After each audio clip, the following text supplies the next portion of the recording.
गांव की बहू। प्यारी सावित्री, मैंने सुना है कि मालती ने अपने सास ससुर को घर से बाहर निकाल दिया है।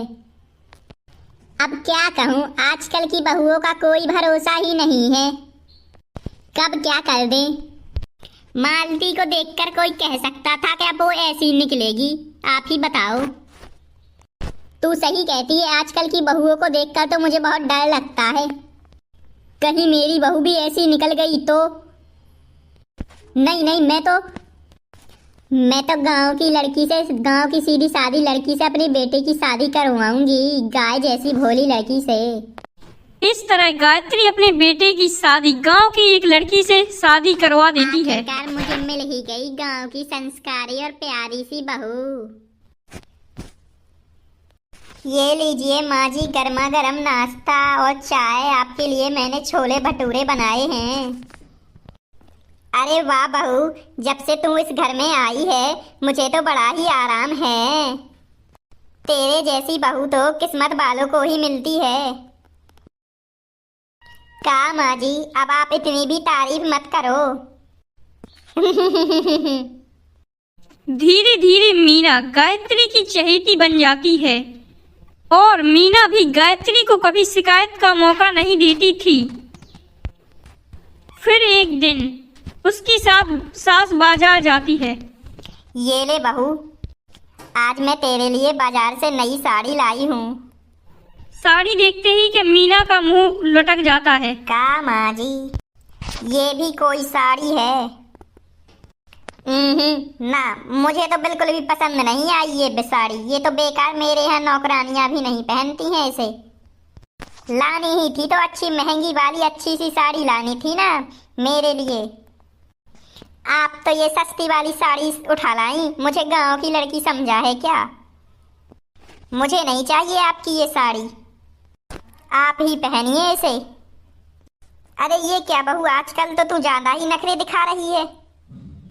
मैं इतने प्यार से तेरे लिए ये साड़ी लाई हूँ हरे कलर की, और तू है कि मुझे उल्टा ही दो बातें सुना रही है। अरे माँ जी, आप तो अपने लिए महंगी महंगी डिजाइनदार साड़ियाँ खरीदती हो ना, और मेरे लिए ये सस्ती साड़ी ले आई।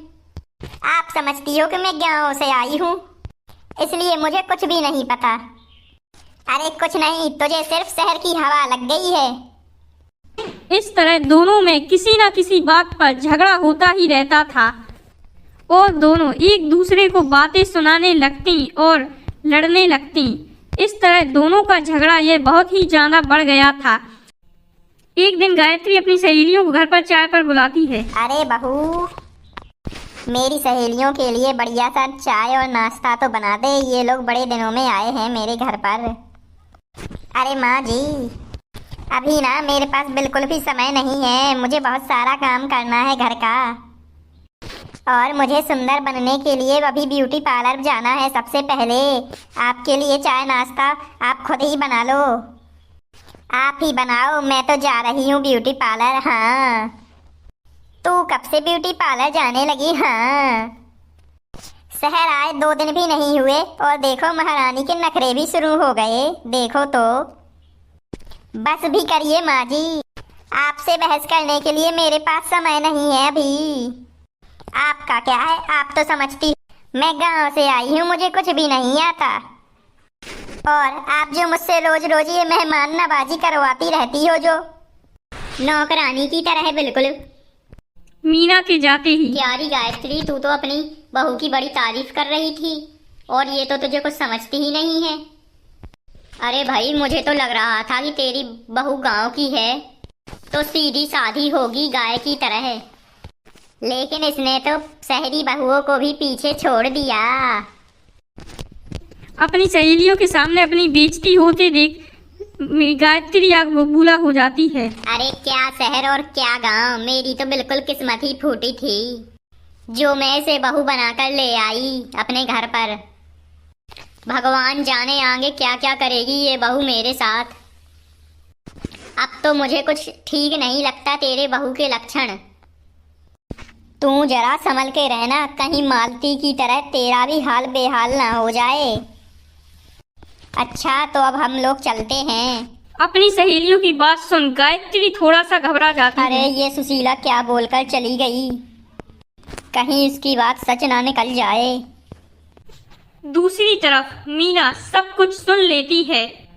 अगले दिन से गायत्री अपनी बहू से कुछ काम करवाने से पहले 10 बार सोचती थी। लाइए ना माँ जी, मैं कर देती हूँ ना काम। एक बात पूछो माँ जी, आजकल ना आप बिल्कुल चुप चुप सी रहती हो।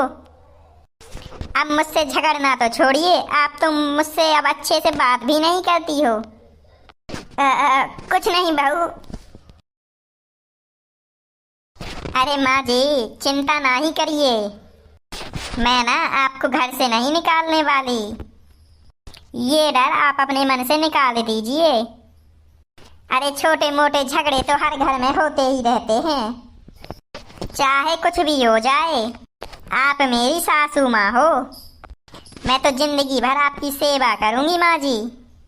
मीना की बातें सुनकर गायत्री को एक तरह से संतोष हो जाता है। मुझे माफ कर दे बहू, मैं तेरे बारे में क्या जाने क्या क्या सोच रही थी। मेरी सहेलियों ने तो मेरा मन ही पूरा तेरे विरुद्ध भर दिया था, लेकिन तू तो मेरी प्यारी सी बहुत ही प्यारी बहू है। तू सच में ऐसी, तेरे जैसी बहू हर किसी को मिलनी चाहिए।